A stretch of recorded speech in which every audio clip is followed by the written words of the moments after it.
Dear students and historians of late Ottoman history, this is a truly exciting moment for our field. A wonderful, super user-friendly databank is going to allow us easy access to the illustrated Istanbul-based weekly Servet-i Fünun, one of the most fascinating products of late Ottoman Turkish cultural, intellectual, social, and economic life. In the course of the next months, Müteferrika, said databank, will incrementally upload the whole Servet-i Fünun archive. Many other journals will follow suit. Now, the real game changer for us consists in the fact that every single upload issue will be OCR searchable. And this is something completely new for Arabic letters. Partly funded by TÜBİTAK, Müteferrika has been developed by Miletos, an academically minded, Istanbul-based software company that develops recognition technologies for documents which are hard to decipher. I've myself tried it, and I think they did a great job. I'm Daniel Kolland. I'm a fellow at the Berlin Graduate School of Global Intellectual History and a research assistant at the project Reaching the People, Communication and Global Orders in the 20th Century at the Freie Universität of Berlin. And I thought this digital revolution is a perfect opportunity to talk a little about this journal, about which I myself have been working for the last 4 or 5 years. Let me stress right from the beginning that Servet-i Fünun is indeed a strange case. On the one hand, it is probably the most famous Ottoman Turkish periodical and known to every Turkish high school kid. But we know in fact strikingly little about it, about this longest living Ottoman Turkish journal. And believe me, it is a treasure trove we historians are just beginning to fully appreciate. So in what follows, I will try to shed some light on this journal and offer a little history in 6 stages from 1891 to 1928, with heavy focus on the first years, because that's where my expertise is. This thumbnail sketch will try to read Servet-i Fünun's content within its socio-political context. For, needless to say, we cannot discuss a journal without the society in which it emerged and circulated. Periodicals are both reflections and active agents of society. They create, synthesize, propagate, and negotiate society's meaning system. Concepts, social imaginaries, discourses, narratives, you name it. In Servet-i Fünun's case, I argue that its main narrative was the promise of universal progress. However, this belief that humanity had reached a new stage in history was underpinned by another conviction present in Servet-i Fünun all throughout its history, namely that not all continents, nations or races, to use their lingo, had reached this new stage of progress yet. So the world was imagined as divided into different time zones of progress. And where the Ottomans were within this spectrum was not always clear. What was uncontested in the periodical, however, was that progress and civilization were reified by the West. The West, which at that time had violently colonized most of the world and heavily encroached on Ottoman integrity. Hence, even if Western public opinion was looking down on Turks and Islam, and even if Western imperialism threatened Ottoman imperial integrity, to many Ottomans, engaging with Western Europe meant to be engaging with progress. This tension was not exclusive to the Ottomans, however, but could be found all across the world at the turn of the century. As a last disclaimer, periodicals are extremely diverse and multifaceted sources, especially if they are as long-living as this one. So the history of Servet-i Fünun I'm about to present myself was shaped by my own questions, assumptions, and methodologies. These were, in turn, mainly informed by concerns of intellectual history. Concerns such as how did late Ottomans make sense of themselves, society, and the wider world? What concepts, knowledge, and theories did they use to explain and indeed change the world? Other historians with different methods and questions will certainly present different interpretations and accounts of this journal. And indeed, the Müteferrika databank gives us hope that this will happen very soon. I will myself discuss at the end of this talk, so bear with me, some of the many perspectives one could take to study and read this journal. Servet-i Fünun was founded in March 1891 in Istanbul, and it was part of a larger wave of new Ottoman Turkish illustrated weeklies such as Marif, Resimli Gazete, or Musaver Cihan. These weeklies shared that they were strictly apolitical and covered a spectrum of topics as universal and global as possible. Topics could range from travelogues from exotic places, mostly taken from French journals and translations, to reports on Louis Pasteur's latest microbiologist findings, or could range to little biographical sketches of French writers. And they all shared that the end of the journal was a little serial novel. Let us have a closer look at one of Servet-i Fünûn's issues from October 1894. On the title page, we see the Japanese Emperor and Prime Minister. The occasion was the Sino-Japanese War from 1894, in which Japan established itself as the regional power in East Asia. On the first side of the paper, we see the Istanbul Postası, the Istanbul Post, in which editor Ahmed Ihsan would comment in a light-hearted and amused tone on novelties in the city. Novelties such as new parks, new fashions, cultural life, operas and theaters. In this particular installment, he discussed an Italian opera company in Istanbul. On the left side, we would see a column called Technical Discussions, Musahabe-i Fünûn, in which its writer Mahmud Sadık would discuss technological and scientific novelties and breakthroughs. And I believe that this very column was the centerpiece of this journal. It is where the whole ideology of progress really came to the fore. On the next pages, we see images of Japanese soldiers. These engravings show the progress of Japanese uniform and Japanese military development over the 19th century. Again, another reification of the Ottoman interest in Japan. Then we see a short story and an article on the antidote against diphtheria. Towards the end of the journal offers descriptions of the various images it features on the first pages. We see here a picture of the monument to the bicycle inventor. Bicycling becomes a big fashion among young Ottoman elite men in these years, and it's a heavily featured topic. On the right side, we see an art print. Every week contained one of these art prints. Normally, they would encompass a whole double page and be printed on better paper. This one is a relatively small one. On the next page, you would have the image of a huge steel bridge in the USA. On the right, images to a serialized novel, a translation of Paul Bourget's La Passion as Septai Hakiki. And on the very last page of the journal, we find a miscellaneous news section, but also mostly interested in technological, scientific developments. As we can see, this journal really tried to cover as much ground as possible.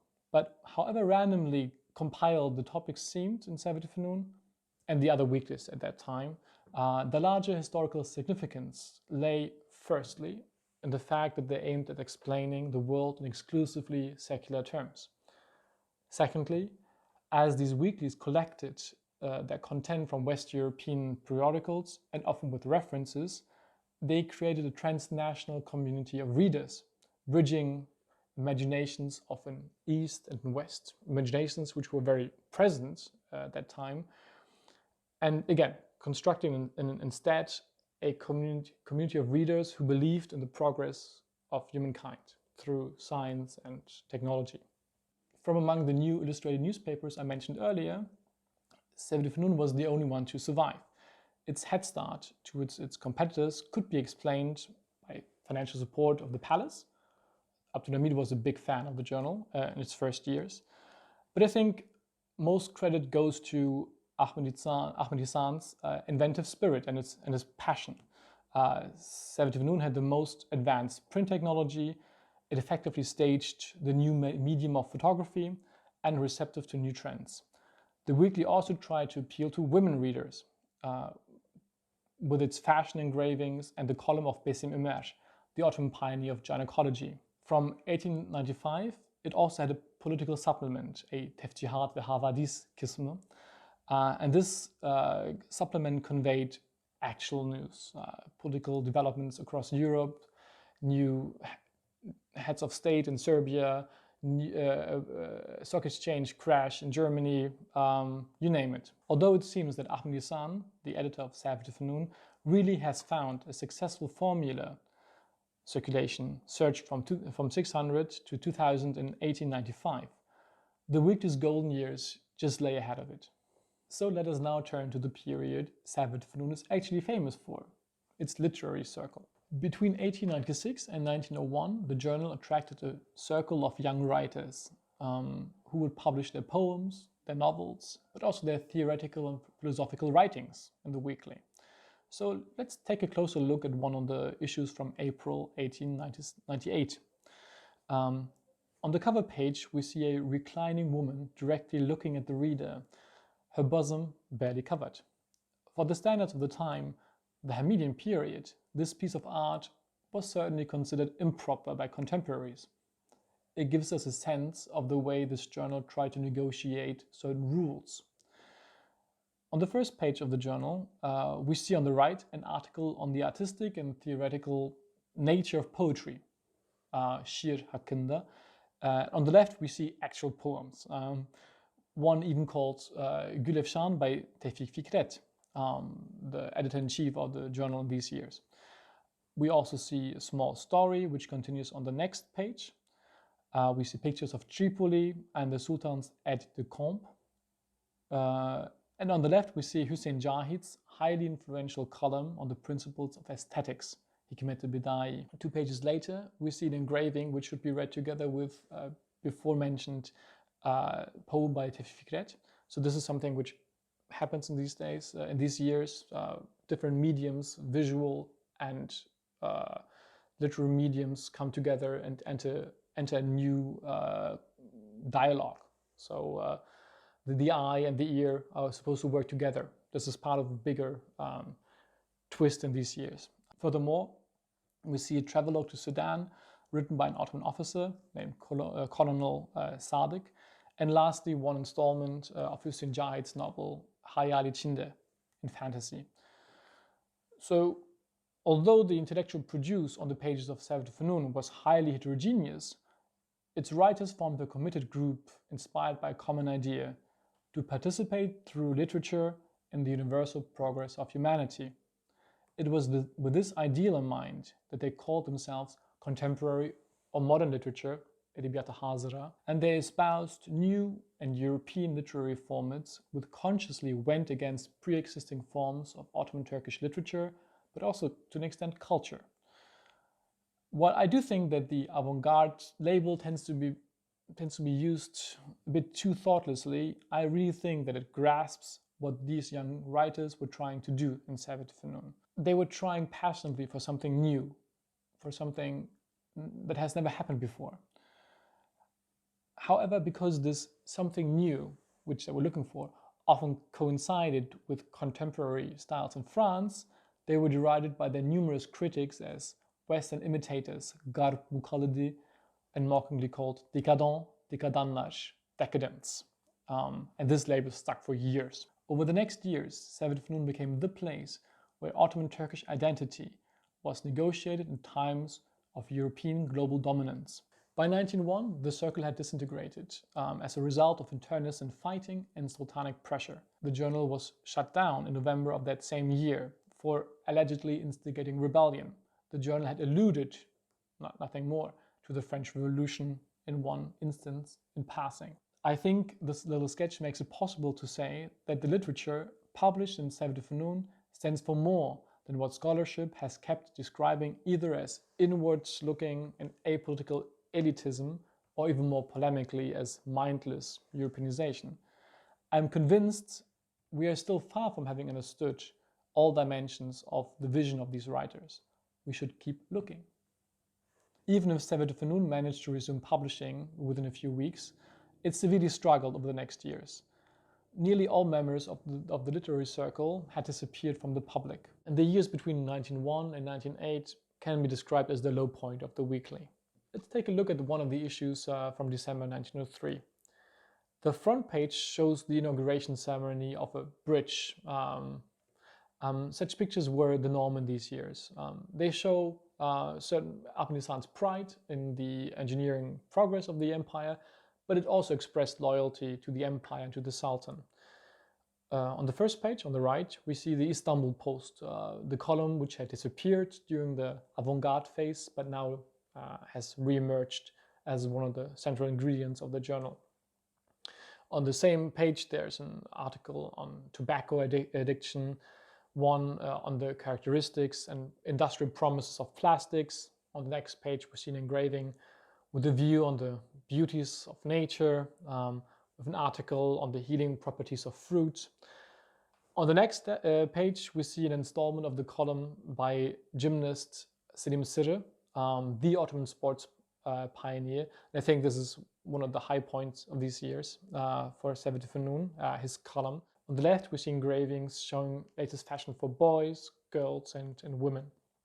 And as I said earlier, women fashion was a constant topic in the journal. The last bit of the journal of this issue was the translation of Pierre Loti's novel Madame Chrysanthème. As we could see, the weekly tried to stay as far away from any controversial position as possible. It filled its pages with practical topics such as science, albeit without the first year's jubilant enthusiasm for progress, and mostly health. The weekly broadly published on anything health related: nutrition, hygiene, child rearing, microbes, and, as said earlier, gymnastics. The journal regained some vigor as it began to vocally advocate women's access to higher education from 1906 onwards. Generally, we know very little about Servet-i Fünun's circulation in these years, but it should not be too high. On the other hand, it should be pointed out that these years were bleak years for Ottoman print history in general. In fact, Servet-i Fünun was the only weekly published in the empire between 1904 and 1908. So Abdülhamid really had managed to silence his subjects. It was only the Young Turk Rebellion in 1908 which could break the silence. The Sultan's forced reinstatement of the constitution changed everything.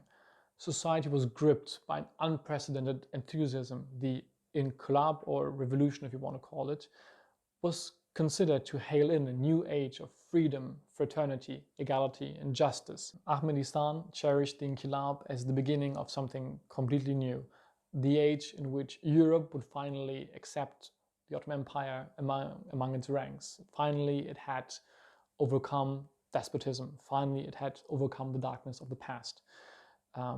Promises of free speech, of social mobilization, gave hopes that things would be completely different from now on.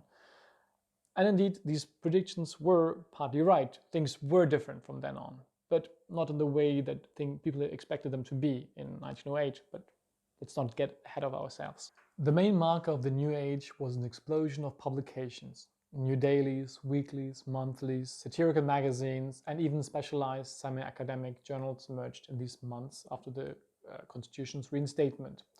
Ahmadistan himself published daily in order to better steer and control, influence public opinion in these critical first months after the revolution. As the press boom subsided in 1909, Ihsan also closed his daily and would reinvent his weekly, which had been neglected for a time after the revolution.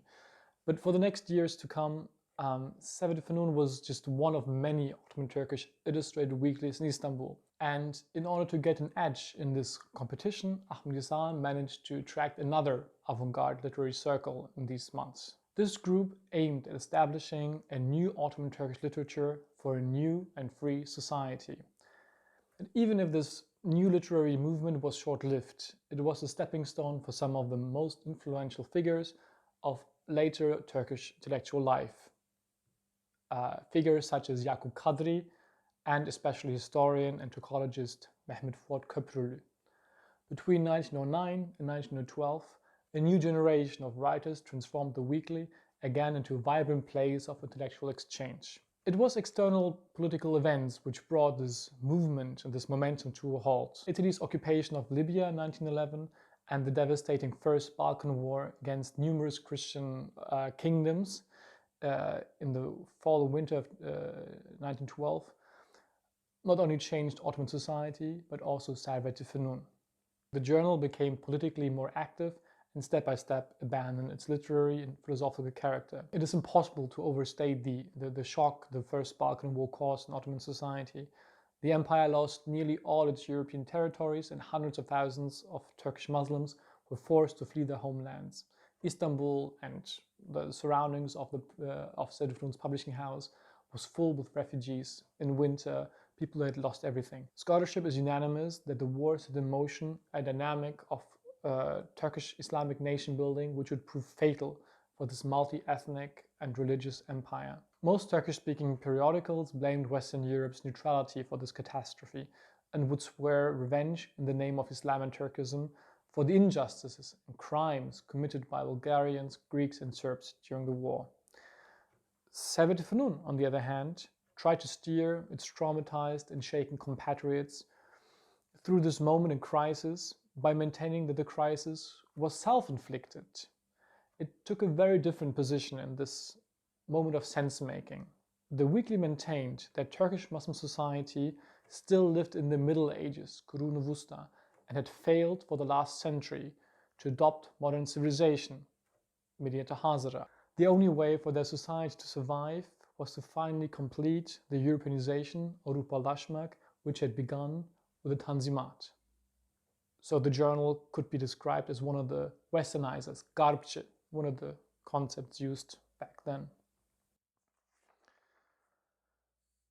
With the outbreak of World War I and the tightening of censorship, the journal ended its own crusade of Europeanization and turned into a pure propaganda magazine. Indeed, the moment the secret treaty between the German and Ottoman Empire had been signed in August 1914, Servet-i Fünûn began to advocate the official course of the Committee of Union and Progress, a pro-German and Austrian coverage and calls for jihad and global Islamic unity, something quite adverse to its prior coverage. Over the following years, Servet-i Fünûn would defend the Ottoman entry into war and be flooded with pictures from European theaters of war. It showed pictures of victorious and, most importantly, kind-hearted German, Austrian, especially Muslim Bosnian soldiers in the trenches and the various fronts. If it were not for the intermittent pictures of wounded soldiers or of personnel of the Red Crescent, the Ottoman reader would barely notice from the pages of Servet-i Fünûn that the empire was at war too. The bloody but ultimately victorious Gallipoli campaign was the exception to the rule. Yet Servet-i Fünûn readers would learn nothing about the catastrophic defeats against Russia in Eastern Anatolia, let alone about the fate of the Armenian population of the empire. Ihsan widely supported the Ottoman war effort and traveled widely between Istanbul, Vienna and Berlin and visited various war theaters. Towards the end of the war, he even published a short French-language daily.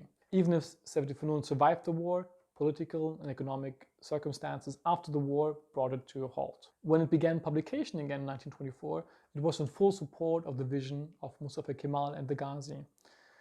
It praised its reform program and was among the first to adopt the Latin alphabet. In fact, the alphabet reform even prompted Ihsan to change the name from Servet-i Fünûn to Uyanış, awakening.